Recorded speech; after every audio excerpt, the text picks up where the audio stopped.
నువ్వు రోడ్ వచ్చి దాటి తాగుతుంటే లేట్ అవుతుంటే మాకు నువ్వు పక్కరా నువ్వు పక్కరా నువ్వు తీ బండి వెయిట్ వెయిట్ మీరు అతను గుద్దింది మీరు సార్ చెప్పినా మధ్యలో వస్తున్నాడు ఎలా వచ్చినా మీరు అతను గుద్ది అట్లీస్ట్ మనిషి పడిపోయా లేదో కూడా చూడలేదు మీరు.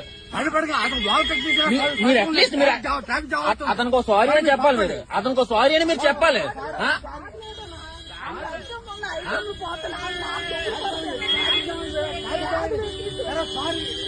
సారీ కాదండి,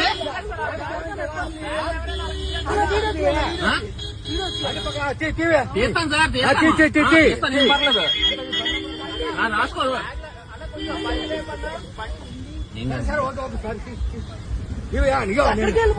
నేను సబ్ ఇన్స్పెక్టర్ నువ్వు బండి పక్కన సార్. మీరు ఎవరైనా అయ్యి ఉన్నారు సార్, అది పద్ధతి కాదు. మీరు సబ్ ఇన్స్పెక్టర్ అయితే మీ అబ్బాయిలు ఇచ్చేస్తారా?